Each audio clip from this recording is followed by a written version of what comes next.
கர்த்தரும் இரட்சகருமான இயேசு கிறிஸ்துவின் நாமத்தினாலே யெஷுவா பைபிள் தமிழ் வேதாகம பாடசாலையினுடைய திருச்சபையில் வகுப்புக்கு உங்கள் யாவரையும் வாழ்த்தி வரவேற்கிறேன். இந்த நாளிலும் பங்கு பெற்ற உங்கள் யாவரையும் கர்த்தர் ஆசீர்வதிப்பாராக. வழக்கமாய் நாம் வாசிக்கிறதான 2 வசனங்களை வாசித்து இன்றைக்கான செய்திக்குள்ள போகிறோம். முதல் வசனம் 1 தெசலோனிக்கேயர் 5ஆம் அதிகாரம் 21வது வசனம்.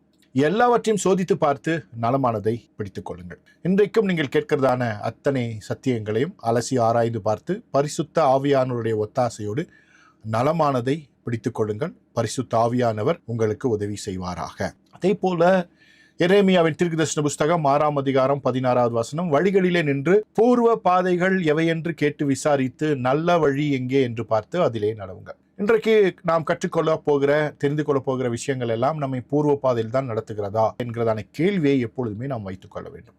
பூர்வ பாதையில் உங்களை நடத்தினால் இந்த வகுப்பில் தொடர்ந்து பங்கு பெறலாம். ஒருவேளை ஏதாவது புரிந்து கொள்ளுதலில் டிஸ்ட்ராக்ஷனாக இருக்குன்னு நினைத்தால் இந்த வகுப்புக்கு திரும்ப வர வேண்டிய அவசியம் இல்லை. எனவே இந்த வசனத்தை மனதில் வைத்துக்கொண்டு இன்றைக்கான வகுப்பில் நீங்கள் பங்கு பெறுங்கள். ஏற்கனவே நம்முடைய அவர் விஷன் என்கிறதான தலைப்பில் நாங்கள் என்ன விசுவாசிக்கிறோம், நாங்கள் என்ன சொல்லித் தருகிறோம் என்பதை 2 ஸ்க்ரீனில் நாங்கள் போட்டிருக்கோம். இது ஒரு ஸ்க்ரீனு, அடுத்தது எங்களுடைய விசுவாச பிரமாணம்.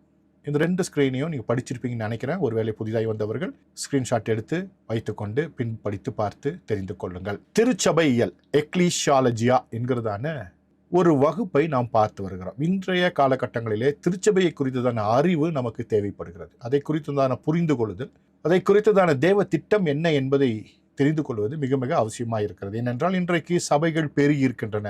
ஊழியக்காரருடைய எண்ணிக்கை இன்றைக்கு அதிகமாக்கி கொண்டே இருக்கிறது. இந்த காலகட்டங்களிலே திருச்சபையை குறித்ததான ஒரு புரிந்து கொள்ளுதல் நமக்கு இருந்தால் அது நலமாயிருக்கும். நமக்கும் நம்முடைய தேவனுக்கும் நல்ல ஒரு தொடர்பை ஏற்படுத்தி கொள்ள முடியும். ஒரு புரிந்து கொள்ளுதல், ஒரு அண்டர்ஸ்டாண்டிங். அதற்காகத்தான் இந்த வகுப்புகள் நடத்தப்படுகின்றன. எனவே இந்த வகுப்பு இன்றைக்கு பிரயோஜனமாக இருக்கும் என்று நான் விசுவாசிக்கிறேன். தொடர்ச்சியாக கிரியாக்கோன் என்கிறதான அந்த தலைப்பிலே நாம் வகுப்புகளை பார்த்து வருகிறோம்.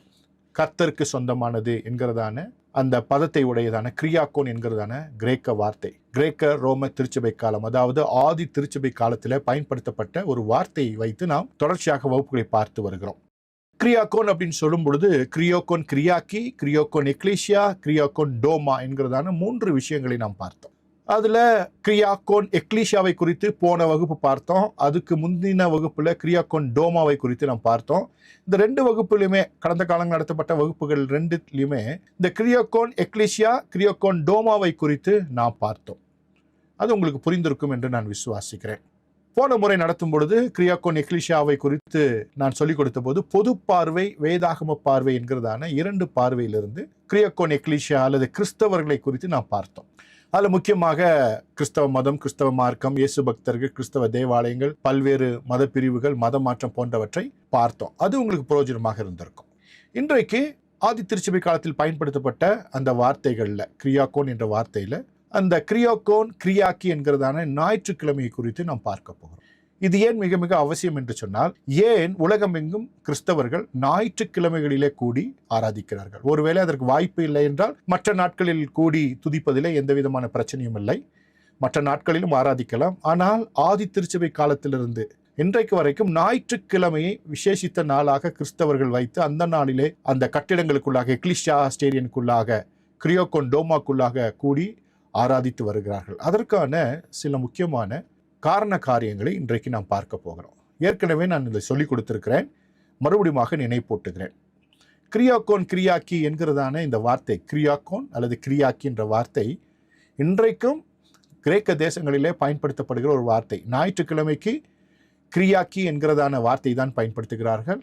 சில இடங்களில் கிரியாக்கோன் என்ற வார்த்தையும் பயன்படுத்துகிறார்கள் என்பதை குறித்து நான் சொல்லிக் கொடுத்திருந்தேன். அப்போது அந்த அளவிற்கு ஆதி காலங்களிலே இந்த ஞாயிற்றுக்கிழமை மிக மிக ஒரு முக்கியமான நாளாக இருந்திருக்கிறது.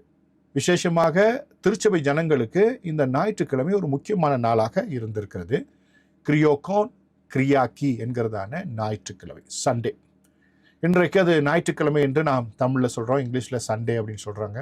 அங்கே கிரியாக்கோன் அல்லது கிரியாக்கி என்ற பதத்தை பயன்படுத்தி இருக்கிறாங்க. எங்கே? கிரேக்க தேசங்களில் இன்றைக்கும் பயன்படுத்துகிறார்கள். ஆதி திருச்சபை காலத்திலும் இந்த வார்த்தை கிரேக்க மொழியில் பயன்படுத்தப்பட்டிருக்கிறது. ஏனென்றால் அன்றைய காலகட்டத்தில் உலகத்தின் கண்ணாடியாக கிரேக்க மொழி தான் இருந்தபடினாலே அந்த மொழி வார்த்தை அன்றைக்கு பிரபலியமாக இருந்திருக்கிறது. இப்போ ஞாயிற்றுக்கிழமையினுடைய முக்கியத்துவம் என்ன? ஏன் இந்த நாளிலே கூடி தேவனை ஆராதித்தார்கள்? தொழுது கொண்டார்கள் அப்படின்னு பார்க்கும் பொழுது அதற்கு 4 முக்கியமான காரியங்கள் இருக்கிறது. ஒன்று, இயேசு கிறிஸ்து உயிர்த்தெழுந்த நாள். இன்னொன்று, பரிசுத்த ஆவியானவர் இறங்கி வந்த நாள். 3, இயேசு கிறிஸ்து பிறந்த நாள். 4, இயேசு கிறிஸ்து விருத்த சேதனம் பண்ணப்பட்ட நாள். 4 முக்கியமான காரியங்கள். ஏன் ஞாயிற்றுக்கிழமைகளிலே கிரியோகோன் டோமால கூடி ஜனங்கள் தொழுது கொண்டார்கள் என்பதற்கான ஒரு காரணம் என்ன அப்படின்னா இந்த 4 தான். இந்த 4 குறித்ததான சில முக்கியமான விஷயங்களை நாம் இன்றைக்கு பார்க்க போகிறோம். முதல்ல இந்த 2 விஷயங்களை பார்க்க போகிறோம். இயேசு கிறிஸ்து உயிர்த்தெழுந்த நாள், பரிசுத்த ஆவியானவர் இறங்கி வந்த நாள். ஞாயிற்றுக்கிழமை குறித்து நாம் பார்க்கும் பொழுது கிரியோகோன் கிரியாக்கி என்கிறதான இந்த ஞாயிற்றுக்கிழமை 2 முக்கியமான விஷயங்களை வைத்திருக்கிறது. ஒன்று, இயேசு கிறிஸ்து உயிர்த்தெழுந்த நாள். அடுத்தது, பரிசுத்த ஆவியானவர் இறங்கி வந்த நாள். இன்றைக்கு ஒருவேளை ஞாயிற்றுக்கிழமை என்று நாம் சொல்லும் பொழுது சூரியனுக்கென்று அர்ப்பணிக்கப்பட்ட நாளாக இன்றைக்கு பார்க்கப்படுகிறது. சனிக்கிழமை என்று சொல்லும் பொழுது சனி கிரகத்திற்கு அர்ப்பணிக்கப்பட்ட நாளாக பார்க்கப்படுகிறது. ஆனால் அன்றைய காலகட்டங்களில் இந்த நாள் கிறிஸ்துவுக்கு அர்ப்பணிக்கப்பட்ட நாளாக இருந்தது. கவனமாய் கேட்கணும். இன்றைய காலகட்டங்களிலே இந்த ஞாயிற்றுக்கிழமை என்பது சூரியனுக்கு அர்ப்பணிக்கப்பட்ட நாளாக இருக்கிறது. அது ஆங்கிலமாக இருந்தாலும் சரி அல்லது தமிழாக இருந்தாலும் சரி, அந்த நாள் சூரியனுக்கென்று அர்ப்பணிக்கப்பட்ட நாள். அதே போல திங்கட்கிழமை அப்படின்னு சொல்றோம் இல்லையா, திங்கள் அப்படின்னா அது சந்திரனுக்கான நாள். செவ்வாய் கிரகத்திற்கான நாள். புதன் கிரகத்திற்கான நாள். அப்படின்னா என்ன அர்த்தம்? அந்த 7 நாட்களுமே கோள்கள் சம்பந்தப்பட்ட ஒரு நாட்களாக இருப்பதை பார்க்கிறோம். அந்த கோள்கள் என்பது புறஜாதி மார்க்கத்தை பொறுத்த அளவிற்கு அது கடவுள்களாக கும்பிடப்படுகின்றதான ஒரு விஷயமாக இருக்கிறது. எத்தனை பேருக்கு நான் சொல்றது புரியுதா இல்லையா? அப்போ இந்த 7 நாட்களும் அவர்களுடைய தெய்வங்களுக்கான வழிபாட்டு நாளாக வைத்திருக்கிறார்கள். இயற்கையில் இருக்கிறதான தேவன் படைத்ததான கோள்களை தெய்வமாக வணங்குகிறதான ஒரு வணக்கம் உலகம் எங்கும் இருக்கிறபடினாலே உலகத்தார் இந்த நாட்களை அந்த கோள்களுக்கென்று அர்ப்பணித்திருப்பதை நாம் பார்க்கிறோம். ஆனால் ஆதி திருச்சபை காலத்தில் என்ன நடந்தது அப்படின்னா, ஞாயிற்றுக்கிழமையை ஆண்டவராகிய இயேசு கிறிஸ்துவுக்கென்று அர்ப்பணித்திருந்தார்கள். அதனாலதான் அது பேர் என்ன? குரியாக்கோன், கர்த்தருக்கு சொந்தமானது. கிரியாக்கோன் முக்கியமாக கவனிக்க வேண்டிய ஒரு விஷயம். அப்போ மற்ற நாள் ஆராதித்தா கர்த்தர் கேட்க மாட்டாரா? அதை பற்றி நான் பேச வரவில்லை. எந்த நாளை விசேஷித்துக் கொண்டாலும் அந்த நாளை கர்த்தருக்கென்று விசேஷித்துக் கொள்கிறோம். கர்த்தர் அந்த நாளிலே நாம் கூடி வரும்பொழுது ஜெபத்தை கேட்பார், பதிலளிப்பார், அது வேறு. ஆனால் இங்கு இந்த கிரியாக்கோன் என்கிற நாள் எவ்வளவு முக்கியமானது என்பதை நான் உங்களுக்கு சொல்லிக் கொடுத்து கொண்டிருக்கிறேன். அப்போ இந்த கிரியாக்கோன் என்கிறதான இந்த நாள் அன்றைய காலகட்டங்களிலே கிறிஸ்துவுக்கென்று அர்ப்பணிக்கப்பட்ட நாள். நமது ஆண்டவராகிய இயேசுவுக்கென்று அர்ப்பணிக்கப்பட்ட ஒரு நாள் கிரியாக்கோன், கர்த்தருக்கு சொந்தமானது. ஏன் அப்படி சொன்னாங்க அப்படின்னா, அதற்கு 2 முக்கியமான விஷயம் இங்கே நான் போட்டிருக்கேன். ஒன்று, இயேசு கிறிஸ்து உயிர்த்தெழுந்த நாள். இன்னொன்று, பரிசுத்த ஆவியானவர் இறங்கி வந்த நாள். இது 2 ரொம்ப ரொம்ப முக்கியம். இதை குறித்து நாம் பார்க்க போகிறோம். அதற்கு முன்பாக இதை தெரிந்து கொள்வதற்கு இன்னொரு முக்கியமான விஷயத்தை தெரிந்து கொள்ள வேண்டும். லேவியராகமத்தின் புஸ்தகத்தில் வாசிக்கும் பொழுது அங்கே 7 பண்டிகைகளை குறித்த செய்தி இருக்கும். யூதர்களுடைய 7 பண்டிகைகள். அந்த பண்டிகைகள் மொத்தம் 7. அதை 2 வகையாக பிரிப்பாங்க. வசந்த கால பண்டிகைகள், இலையுதிர் கால பண்டிகைகள். வசந்த கால பண்டிகைகள் என்று சொல்லும்போது பஸ்கா என்கிறதான பெசா என்கிறதான பண்டிகை. 2வது புளிப்பில்லாத அப்ப பண்டிகை என்கிறதான ஹமாட்சோட் என்கிறதான பண்டிகை. 3வது முதற்பலன் பண்டிகை, ஹாபிக்யூரும் என்று எபிரேய மொழியில் சொல்லுவாங்க. அடுத்தது 4வது பெந்தேகோஸ்தே பண்டிகை, ஷவூட் என்று சொல்வார்கள். அதே போல இலையுதிர்கால பண்டிகைகள், எக்கால பண்டிகை யோம் டெருவா அல்லது ரோஷ் அஷானா. அடுத்தது பாவ நிவர்த்தி நாள் யோம் கிப்போர். கடைசியாக கூடார பண்டிகை, சுக்கோத் பண்டிகை, ஃபீஸ்ட் ஆஃப் டேபர்நாக்கிள்ஸ் அப்படின்னு ஆங்கிலத்தில் சொல்லுவாங்க. இப்படி 7 பண்டிகைகள் லேவியராகமத்தில் சொல்லப்பட்டிருக்கிறது. இந்த 7 நாட்களுமே மிக மிக முக்கியமானவைகள். ஏனென்றால் பஸ்கா பண்டிகை அன்றைக்கு ஆண்டவராகிய இயேசு கிறிஸ்து சிலுவையிலே நமக்காக அறையுண்டு ஜீவனை விட்டார். புளிப்பில்லாத அப்ப பண்டிகையின் அந்த 7 நாட்கள்ல 3 நாட்கள் பூமியின் வயிற்றில், அதாவது கல்லறையில ஆண்டவராகிய இயேசு கிறிஸ்துவின் சரீரம் வைக்கப்பட்டிருந்தது. முதற்பலன் பண்டிகை அன்றைக்கு ஆண்டவராகிய இயேசு கிறிஸ்து உயிர் தெழுந்தார். அதற்கப்புறம் 40 நாட்கள் எல்லோருக்கும் காட்சி கொடுத்து பின்பு பரமேறி சென்றார். முதற்பலன் பண்டிகையிலிருந்து கணக்கிட்டால் 50 நாட்கள் முடிந்த பின்பு பெந்தைகோஸ்தே பண்டிகை வரும், 50வது நாள். அந்த பெந்தைகோஸ்தே பண்டிகை அன்றைக்கு பரிசுத்த ஆவியானவர் மேல் வீட்டறையில கூடியிருந்த 120 பேரை நிரப்பினார். சபை ஆரம்பிக்கப்பட்டது. அதே போல எக்கால பண்டிகை என்று சொல்லும் பொழுது ஆண்டவராகிய இயேசு கிறிஸ்து திரும்ப வருவேன் என்று சொல்லியிருக்கிறார். அவர் வருவதற்கான அடையாளமாக இந்த எக்கால பண்டிகை இருக்கிறது, கிறிஸ்துவினுடைய 2ஆம் வருகை. அடுத்தது பாவ நிவர்த்தி நாள். யோம் கிப்போர், அது அர்மகதோன் யுத்தத்தை குறிக்கிறது. கூடார பண்டிகை ஆண்டவராகிய இயேசு கிறிஸ்து பிறப்பை குறிக்கிறது. அதே போல திரும்ப 1000 வருட அரசாட்சி ஆரம்பிக்க போகிறார், அதையும் அது அடையாளப்படுத்துகிறது. 2 முக்கியமான விஷயத்தை இந்த கூடார பண்டிகை நமக்கு அடையாளப்படுத்துகிறது. ஒன்று, ஆண்டவராகிய இயேசு கிறிஸ்துவனுடைய பிறப்பு, மனிதனாய் இந்த உலகத்தில் நமக்காக பிறந்தார் அல்லவா, அதை குறிக்கிறது. அடுத்தது 1000 வருட அரசாட்சியை குறிக்கிறது. அப்படி இந்த 7 பண்டிகைகளுமே கிறிஸ்துவினுடைய முக்கியமான காரியங்களை நமக்கு வலியுறுத்துகின்றன, நமக்கு விளங்கப்படுத்துகின்றன.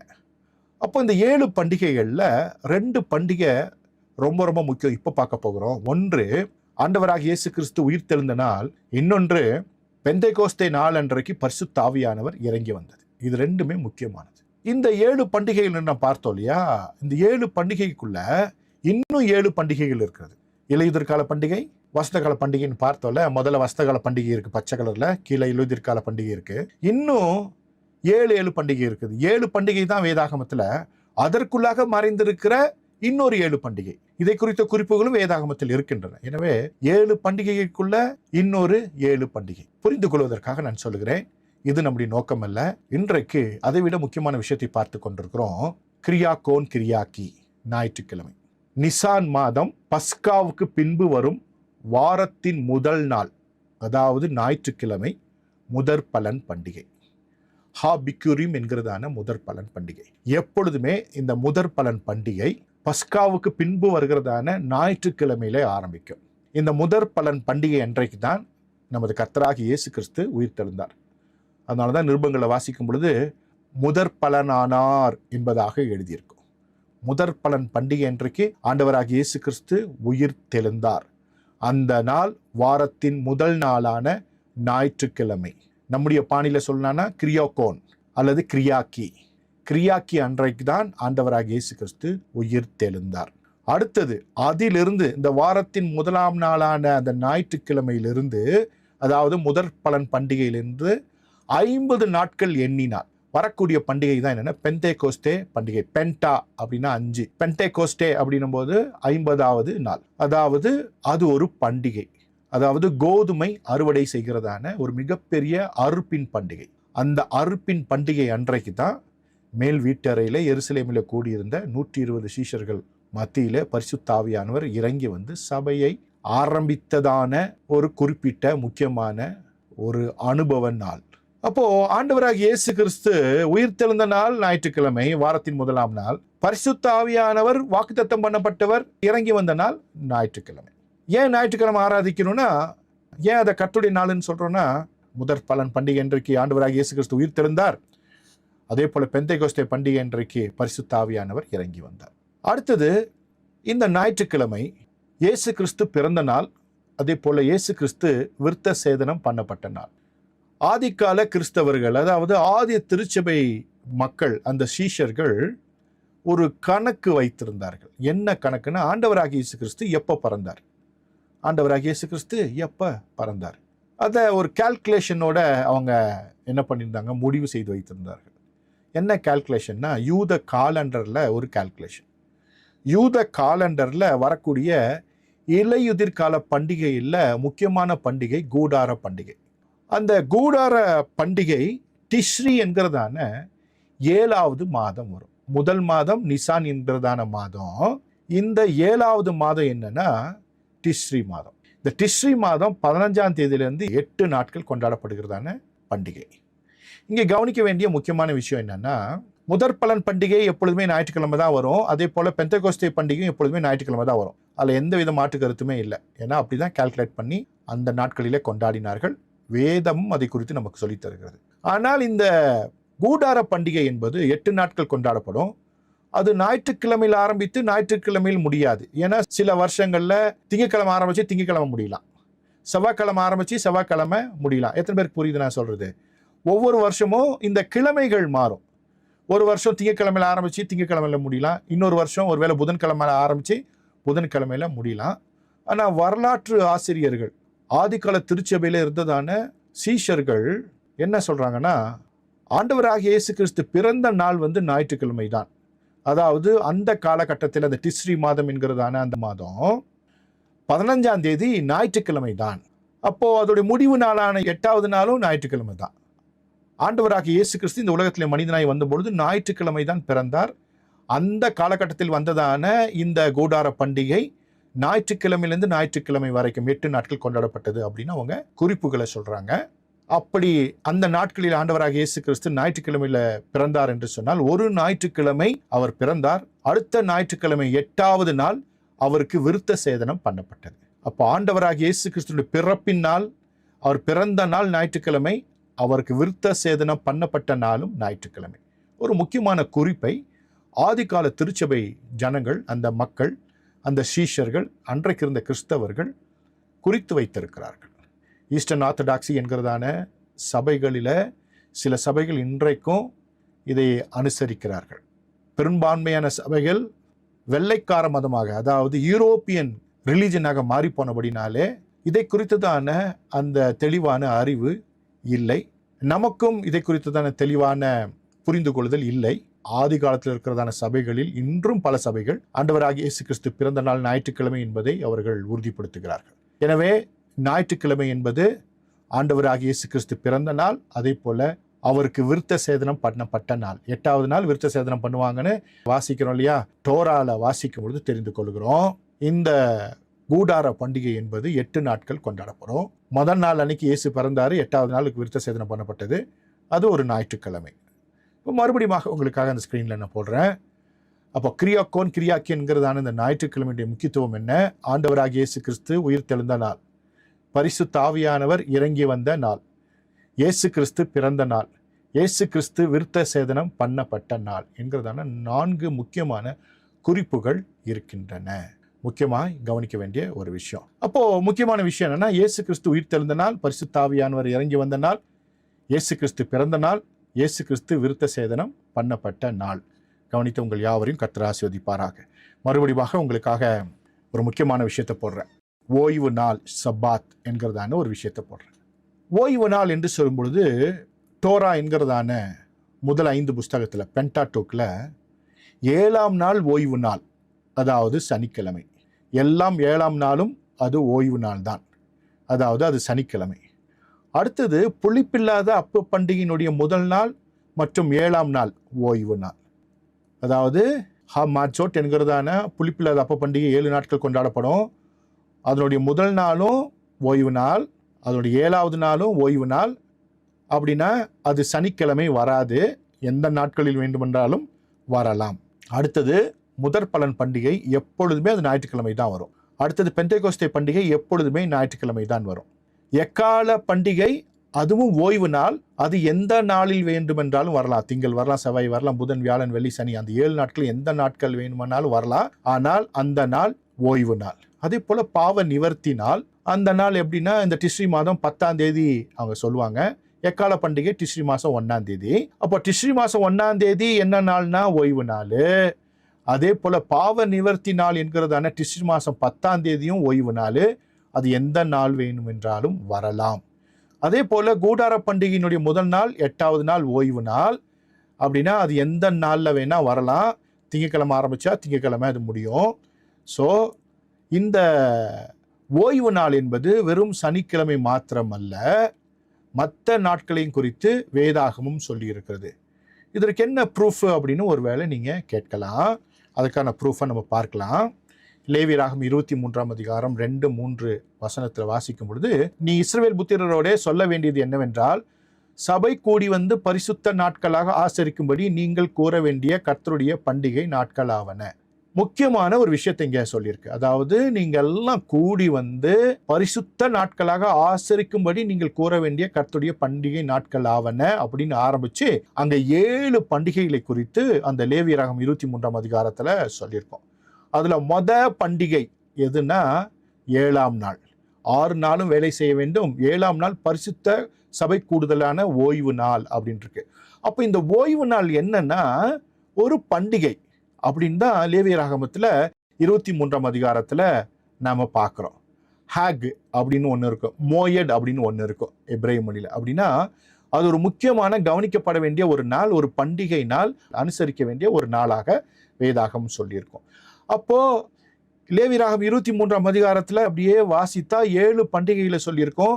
அவைகள் எல்லாமே பண்டிகைகள், அவைகள் எல்லாமே ஓய்வு நாட்கள். அதனாலதான் முன்னால ஸ்கிரீன்ல போட்டிருந்தேன். ஓய்வு நாள் என்று சொல்லும் பொழுது 7ஆம் நாள் மாத்திரமல்ல, புளிப்பில்லாத அப்ப பண்டிகையினுடைய முதல் நாள் 7ஆம் நாள், முதற்பலன் பண்டிகை, பெந்தேகோஸ்தே பண்டிகை, எக்கால பண்டிகை, பாவ நிவர்த்தி நாள், கூடார பண்டிகையின் முதல் நாள் 8ஆம் நாள், இவைகள் எல்லாமே ஓய்வு நாள். சிலர் சொல்லுகிறபடி 7ஆம் நாள் மாத்திரம் ஓய்வு நாள் அல்ல. அந்த கருத்தியல் தவறானது. ஏன்னா வேதாகமத்தில் பார்க்கிறோம், அந்த நாட்கள் எல்லாமே, பண்டிகை நாட்கள் எல்லாமே ஓய்வு நாட்கள். அதே போல கொண்டாடப்பட வேண்டிய ஒரு முக்கியமான நாட்கள். அந்த 7ஆம் நாளுக்கு எபிரேய மொழியில யோம் ஹாஷெவியி அப்படின்னு யூஸ் பண்ணியிருப்பாங்க.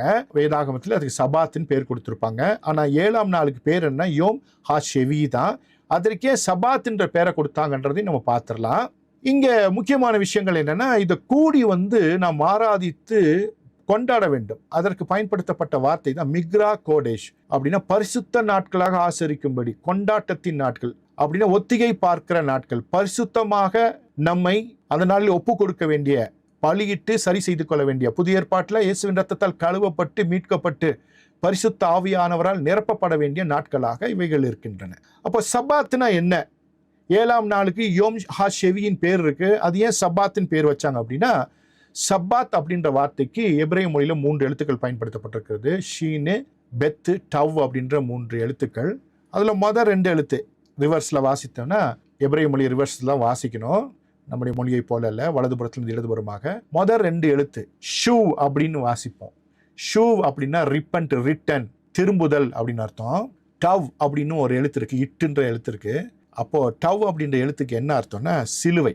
கீழே இருக்கு பாருங்க, சிலுவை அப்படின்னா என்ன அர்த்தம்னா உடன்படிக்கைக்கு நேராக திரும்புதல். சிலுவை என்பது உடன்படிக்கை. இப்போ சப்பாத் அப்படின்ற அந்த வார்த்தையினுடைய பிக்டோரல் மீனிங், அதாவது அந்த எழுத்துக்களினுடைய மீனிங் என்னன்னா உடன்படிக்கைக்கு நேராக திரும்புதல் அல்லது உடன்படிக்கையை புதுப்பித்தல். இப்போ வாரத்தில் ஒரு நாள் நம்முடைய உடன்படிக்கையை நாம் புதுப்பிக்க வேண்டும். தேவனோடு இருக்கிற உடன்படிக்கையை புதுப்பிக்க வேண்டும் என்கிற ஒரு செய்தியை சொல்கிறது. ஒருவேளை நீங்க எல்ஐசியோ அதே போல பாலிசி கட்டுறவங்களா இருந்தீங்கன்னா, அது என்ன பண்ணுன்னா அதுக்கான பிரீமியத்தை கரெக்டான டேட்ல கட்டி அதை என்ன பண்ணுன்னா புதுப்பிக்கணும், அதை லைவ்ல வைக்கணும். அதே போல கிறிஸ்தவர்களா இருக்கிற நாம் லைவா இருக்கணும்னா, உயிரோட இருக்கணும்னா, ஆவிக்குரிய உலகத்துல உயிரோட இருக்கணும்னா, ஆவிக்குரிய உலகத்தை சொல்றேன், பிசிக்கல் வேர்ல்ட நான் சொல்ல, அப்படி உயிரோட இருக்கணும்னா இந்த நாள்ல நம்ம தேவனை தேட வேண்டும். ரிட்டர்ன் டு த கவனன்ட், உடன்படிக்கைக்கு நேராக திரும்ப வேண்டும் என்கிற ஒரு செய்தியை இந்த சபாத் என்ற நாள் சொல்லுகிறது. ரொம்ப ரொம்ப முக்கியம்.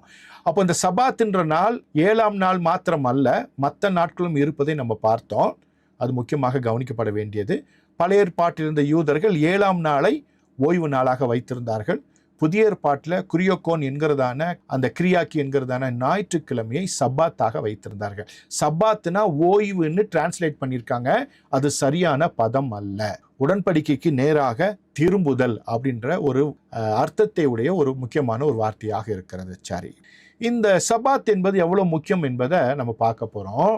யாத்திரையாகமம் 31:16, யாத்திரையாகமம் 31:16 ஆகியால் இஸ்ரவேல் புத்திரர் தங்கள் தலைமுறை தோறும் சப்பாத்தை நித்திய உடன்படிக்கையாக ஆசரிக்கும்படி அதை கை கொள்ள கடவர்கள். சப்பாத்தை என்ன பண்ணுமா? நித்திய உடன்படிக்கையாக, தமிழ்ல ஓய்வு நாளை அப்படின்னு சொல்லியிருக்கிறாங்க. அப்போ இஸ்ரவேல் புத்திரர் ஓய்வு நாளை கை கொள்ள வேண்டும். ஓய்வு நாளை தலைமுறைக்கு நித்திய உடன்படிக்கையாக்க வேண்டும்னு நேரடி மொழிபெயர்ப்பு சொல்லுகிறது. அப்போ நித்திய உடன்படிக்கைக்கு பெரித் ஒல்லாம் என்கிறதான ஒரு வார்த்தை பயன்படுத்தப்பட்டிருக்கிறது. அந்த வசனத்துல 2 எழுத்துக்களை மாத்திரம் டிரான்ஸ்லேட் பண்ணாம ஹீப்ருல போட்டிருக்கேன். கீழே எட்டுன்ற வார்த்தை. எட்டு அப்படின்னா குமாரனை, கிறிஸ்துவை குறிக்கிறதான ஒரு வார்த்தை. ஆலெஃப்டவ் என்கிறதான ஆப்ஜெக்ட் மார்க்கர் அப்படின்னு சொல்லுவாங்க. அந்த வார்த்தை குமாரனை குறிக்கிறது. அப்போ அங்க குமாரன் நீங்க பயன்படுத்திங்கன்னா இஸ்ரவேல் புத்திரர் குமாரனுடைய ஓய்வு நாளை கை கொள்ள வேண்டும். குமாரனுடைய ஓய்வு நாளை தலைமுறைக்கு நித்திய உடன்படிக்கையாக்க வேண்டும் என்று சொல்லியிருக்கு. அப்போ ஓய்வு நாள் அப்படின்னு டிரான்ஸ்லேட் பண்ணனால அது சனிக்கிழமையை குறிப்பதை போல இருக்கிறது. ஆனால் நாம் பார்த்தோம், எல்லா பண்டிகைகளுமே அது ஓய்வு நாட்கள் தான், அதாவது சப்பாத் தான். உடன்படிக்கைக்கு நேராக திரும்புதல், உடன்படிக்கையை புதுப்பித்தல் என்கிறதான முக்கியமான அர்த்தத்தை உள்ளே வைத்திருக்கிறது. நாம் கவனிக்க வேண்டிய ஒரு அம்சமாக அது இருக்கிறது. பெரித் ஒல்லாம், நித்திய உடன்படிக்கை. நாம் திரும்ப நித்திய ஜீவனுக்கு போகும் வரைக்கும், நித்தியத்திலிருந்து நாம் இங்கே வந்தோம், மறுபடியும் நித்தியத்திற்கு நாம் போக போகிறோம். அவராலே இந்த உலகத்தில் நாம் வந்தோம், மறுபடியும் அவரிடத்திலே நாம் போக போகிறோம். அது வரைக்கும் கை கொள்ள வேண்டிய ஒன்று என்னன்னா இந்த சப்பாத் என்கிறதான உடன்படிக்கைக்கு நேராக திரும்புதல் என்ற அர்த்தத்தை உடைய ஒரு நாள்.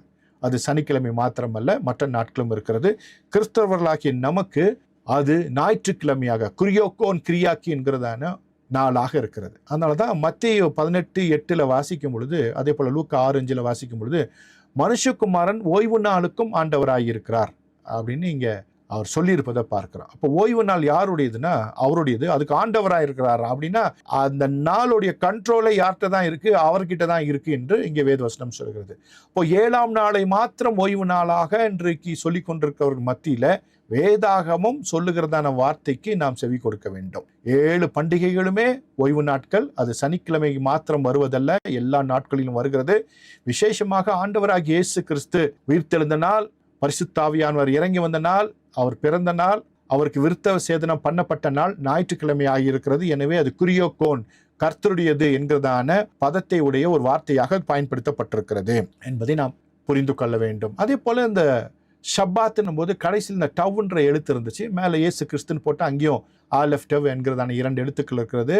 வலதுபுறத்தில் எக்ஸ் மாதிரி இருக்கிறது ஆலெஃப், இடதுபுறத்தில் இருக்கிறது டவ் என்ற எழுத்து. டவ்னா அது சிலுவை அடையாளத்தை போல கீழே இருக்கிறது, பிக்டோகிராஃப் ஹீப்ருல. அப்படின்னா குமாரனுக்கு நேராக திரும்புதல். அதனால தான் யோவான் சுவிசேஷத்தில் வாசிக்கிறோம், அவர் உலகத்தில் இருந்தார், உலகம் அவரை அறியவில்லை, அவர் தனக்கு சொந்தமானதிலே வந்தார், சொந்தமானவர்களும் அவரை ஏற்றுக்கொள்ளவில்லை என்று வேதவசனம் சொல்கிறது. ஏற்கனவே உலகத்தில் இருந்தாராம், யாருமே அவரை ஏற்றுக்கலையாமா. சொந்தமானவர்களில் வந்தாராம், யூத குலத்தில் பிறந்தார், அப்பவும் அவரை யாருமே ஏற்றுக்கலையாமா. ஆண்டவராகிய இயேசு கிறிஸ்து ஆதியிலிருந்து அவர் இருக்கிறவர், நேற்றும் இன்றும் என்றும் மாறாதவர். அவருடைய ஆண்டுகள் முடிந்து போவதே இல்லை. அவர் மனிதனாக இந்த உலகத்திலே வந்துதான் ஏறக்குரிய நாம் இன்றைக்கு சொல்கிறபடி 2000 வருடங்களாக இருக்கிறது. அவர் ஆதியிலிருந்து இருக்கிறவர், பிகாட்டன் சன், ஒரே பேரான குமாரன். அப்போ இந்த ஓய்வு நாள் யாருக்குரியதுன்னா குமாரனுக்குரியது. அவர்தான் அதற்கு ஆண்டவர் என்று சொல்லியிருக்கிறார். எனவே குமாரனுக்குரிய நாளாக நமக்காக இந்த உலகத்தில் மனிதனாய் வந்த, அதே போல உயிர்த்தெழுந்த, பரிசுத்த ஆவியானவர் இறங்கி வந்த ஒரு முக்கியமான நாளான ஞாயிற்றுக்கிழமைகளிலே நாம் கூடி ஆராதிக்கிறோம். எனவே இது ஒரு முக்கியமான ஒரு தகவல். கிரியோக்கோன் கிரியாக்கி என்கிறதான இந்த தலைப்பில் நீங்கள் புரிந்து கொள்ள வேண்டிய ஒரு முக்கியமான விஷயம் என்னவென்றால், இந்த ஓய்வு நாள் சப்பாத் என்கிறதான வார்த்தை, அந்த வார்த்தை ஓய்வு நாள் என்று மொழியாக்கம் செய்யப்பட்டிருக்கிறது. சபாத் என்பது அதை தாண்டி நிறைய விஷயங்களை நமக்கு சொல்லித் தருகிறது. மறுபடியும் இந்த ஓய்வு நாள் என்று சொல்லும் பொழுது நம்மை பொறுத்தளவிற்கு இந்த 3 பண்டிகைகள் நமக்கு முக்கியம். முதற் பலன் பண்டிகை, பெந்தைக்கோஸ்தே பண்டிகை, கூடார பண்டிகை. அதனுடைய முதல் நாள் 8வது நாள் ஓய்வு நாள் என்பதை நான் உங்களுக்கு இங்கே தெளிவுபடுத்தியிருக்கிறேன். ஓகே, நாம மறுபடியும் உள்ள போயிடலாம். இந்த கிரியோக்கன் கிரியாக்கி என்பது ஞாயிற்றுக்கிழமை. வெளிப்படுத்தும் விசேஷம் 1:10 வாசிக்கும் பொழுது, கர்த்தருடைய நாளிலே ஆவிக்குள்ளானேன், அப்பொழுது எனக்கு பின்னாலே எக்கால சத்தம் போன்ற பெரிதான ஒரு சத்தத்தை கேட்டேன் அப்படின்னு இங்கே வெளிப்படுத்தும் விசேஷத்துல யோவான் சொல்வதை பார்க்கிறோம். அப்போ இந்த நாளுடைய முக்கியத்துவம் என்னன்னா, அந்த நாள்ல தான் அவன் ஆவிக்குள்ளாகி ஒரு புத்தகத்தையே எழுதி கொடுத்திருக்கிறான். வருங்காலவியல் திட்டத்தை, எதிர்கால திட்டத்தை ஒரு புத்தகமாக எழுதி கொடுத்திருக்கிறான். அப்போ இந்த ஞாயிற்றுக்கிழமை என்பது ஒரு விசேஷித்த ஒரு நாளாக அன்றைய காலகட்டங்களிலே பார்க்கப்பட்டிருக்கிறது. இன்றைக்கும் உலகமெங்கும் கிறிஸ்தவர்களுடைய நாளாக ஞாயிற்றுக்கிழமை இருக்கிறது. உலகமெங்கும் ஐரோப்பியர்கள் சென்று சுவிசேஷம் அறிவித்த பொழுது அந்த நாடுகளில் எல்லாமே இந்த ஞாயிற்றுக்கிழமை விசேஷித்து அது ஓய்வு நாளாக அவர்கள் கடைபிடித்திருக்கிறார்கள். அன்றையிலிருந்து இன்றைக்கு வரைக்கும் ஞாயிற்றுக்கிழமை விசேஷித்த நாளாக நமக்கு இருக்கிறது.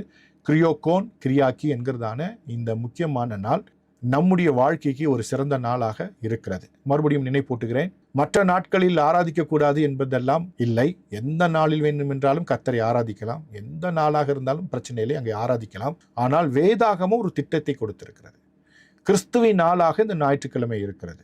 அவர் உயிர்த்தெழுந்த நாள், பரிசுத்த ஆவியானவர் இறங்கி வந்த நாள், அவர் பிறந்த நாள், அதே போல விருத்த சேதனம் பண்ணப்பட்ட நாள். ஏன் விருத்த சேதனம் பண்ணப்பட்ட நாள் முக்கியமான நாள் அப்படின்னா, அதை சொல்லி நான் முடிக்க விரும்புகிறேன்.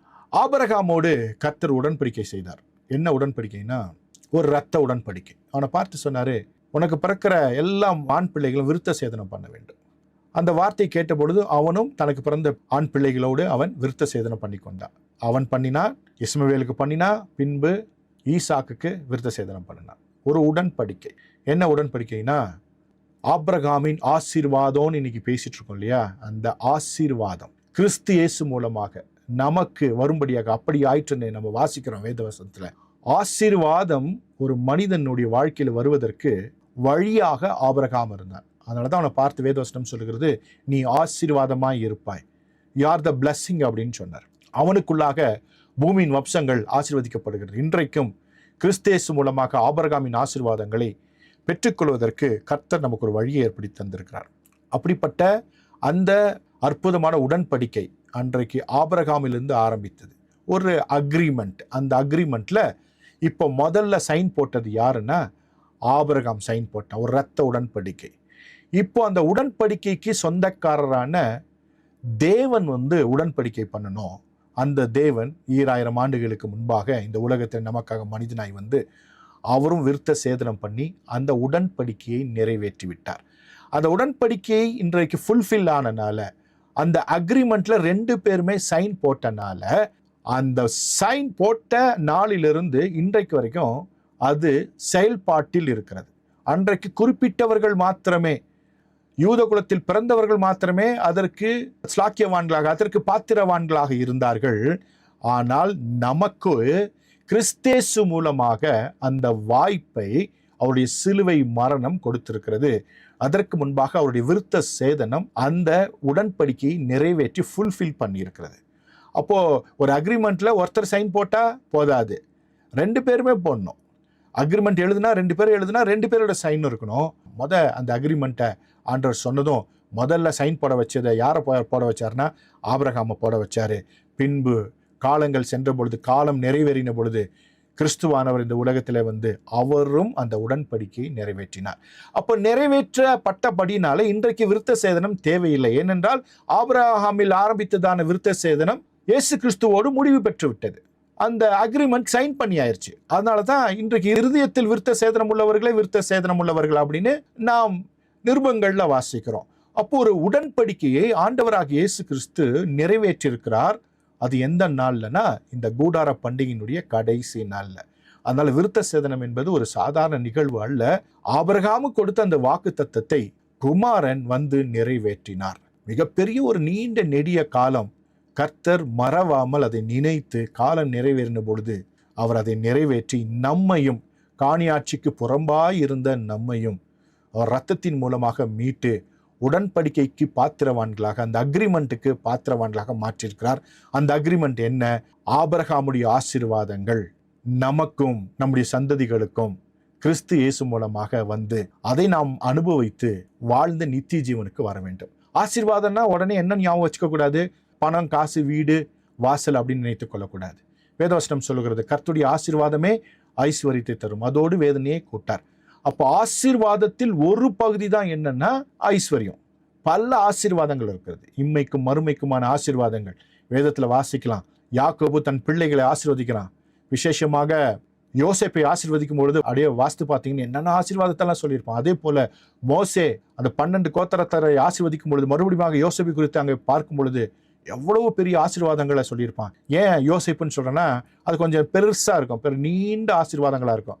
அப்போ ஒவ்வொரு அந்த கோத்திர பிதாக்களுக்குமான ஆசீர்வாதங்களை வாசிக்கும் போது எத்தனையோ ஆசீர்வாதங்களை குறித்து சொல்லியிருக்கோம். அது பணத்தை குறித்து மாத்திரம் சொல்லியிருக்காது. இன்னைக்கு ஆசீர்வாதம்னாலே பணம் என்கிறதான நிலைமைக்கு கிறிஸ்தவம் தள்ளப்பட்டிருக்கிறது. ஆசீர்வாதத்தின் ஒரு விளைவு தான் பணம். பணம் என்பது ஆசீர்வாதம் அல்ல. நிறைய பேர்கிட்ட பணம் இருக்கு, அது ஆசீர்வாதமா இல்லை. அதை வைத்துக்கொண்டு உயிருக்கு பயந்து அலைகிறவர்கள் இருக்கிறாங்க, தூங்காம இருக்கிறவங்க இருக்கிறாங்க. அதுவே அவங்களுக்கு சாபமாக போயிருக்கிறது. அந்த பணங்கள் வேறு விதங்களிலே செலவழிந்து கொண்டே இருக்கிறது, ஆசீர்வாதமாக இல்லை. அந்த பணத்தை வைத்துக்கொண்டு ஒருவேளை உணவை கூட சரியாக சாப்பிட முடியாத நபர்கள் இந்த உலகத்தில் இருக்கத்தான் செய்கிறார்கள். எனவே ஆசீர்வாதம் என்பது இந்த உலகத்தில் வாழ்வதற்கான அத்தனை விஷயங்களையும் நமக்கு கொடுக்கிறது. கர்த்தருடைய ஆசீர்வாதம் தான் மிக மிக முக்கியம். அது ஆபிரகாமுக்கு இருந்தது. அவனுக்கு நிறைவாக வாக்குத்தத்தத்தின் மூலமாக கொடுத்தார். அவருடைய சந்ததிகள் எல்லாமே, ஆபிரகாமின் சந்ததிகள் எல்லாமே ஆசீர்வதிக்கப்பட்டார்கள்.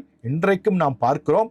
அதே ஆசீர்வாதத்தை குமாரன் மூலமாக நமக்கு தர பிதாவாகிய தேவன் சித்தம் வைத்திருந்தார். குமாரன் மூலமாக நிறைவேற்றினார்.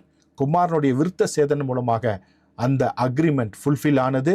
அதனால கிறிஸ்துவை விசுவாசிக்கிற எல்லோருக்குமே ஆபிரகாமின் ஆசீர்வாதங்கள் நமக்கு சேர்ந்திருக்கிறது.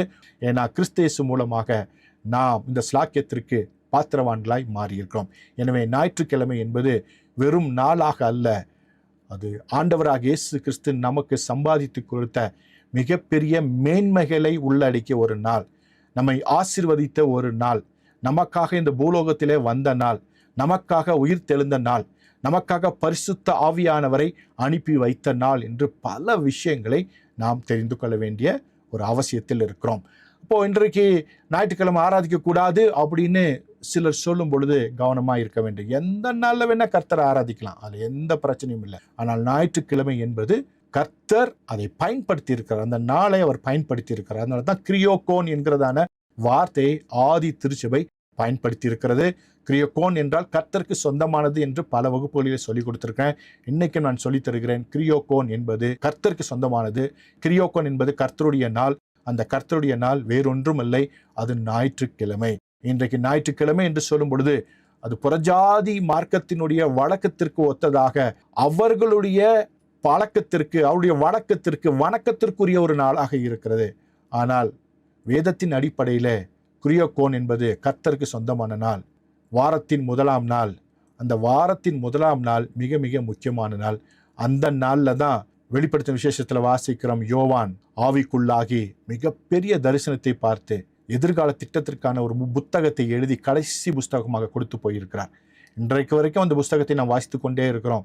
அதற்கான அந்த திட்டங்களை நாம் பார்க்கிறோம். இன்றைக்கும் வெளிப்படுத்தும் விசேஷம் நிறைவேறி கொண்டே இருக்கிறது. ஒரு டிஸ்பென்சேஷனல் ரெவல்யூஷன் நடந்து கொண்டே இருக்கிறது என்பதை நாம் பார்த்து கொண்டிருக்கிறோம். எனவே கிரியோகோன், கிரியாக்கி ஒரு முக்கியமான ஒரு விஷயம். ஸோ இதுவரைக்கும் நம்ம பார்த்தோம் கிரியோகோன் என்ற ஒரு வார்த்தை. கிரியோகோன் கிரியாக்கி, கிரியோகோன் எக்லீசியா, கிரியோகோன் டோமா. இந்த 3 முக்கியமான விஷயங்களை எப்பொழுதுமே நினைவில் வைத்துக் கொள்ளுங்கள். இந்த வகுப்போடு இந்த கிரியோகோன் என்கிறதான அந்த வகுப்புகள் முடிகின்றன. அடுத்த வாரத்திலிருந்து அடுத்த செகண்ட் லெவலில் நாம் வகுப்புகளை நடத்த போகிறோம். கிரியோகோன் அப்படின்னும் பொழுது கிரியோகோன் கிரியாக்கி, கிரியோகோன் எக்லீசியா, கிரியோகோன் டோமா, அதை குறித்துதான புரிந்து கொள்ளுதல் உங்களுக்கு தெளிவாக கிடைத்திருக்கும் என்று கிறிஸ்துவுக்குள் நம்புகிறேன். இதுவரைக்கும் பொறுமையாக கேட்ட உங்கள் யாவரையும் கர்த்தர் ஆசீர்வதிப்பாராக. கர்த்தராகிய இயேசு கிறிஸ்துவின் கிருபையும் தேவனுடைய அன்பும் பரிசுத்த ஆவியினுடைய ஐக்கியமும் உங்கள் கூட இருப்பதாக. ஆமென்.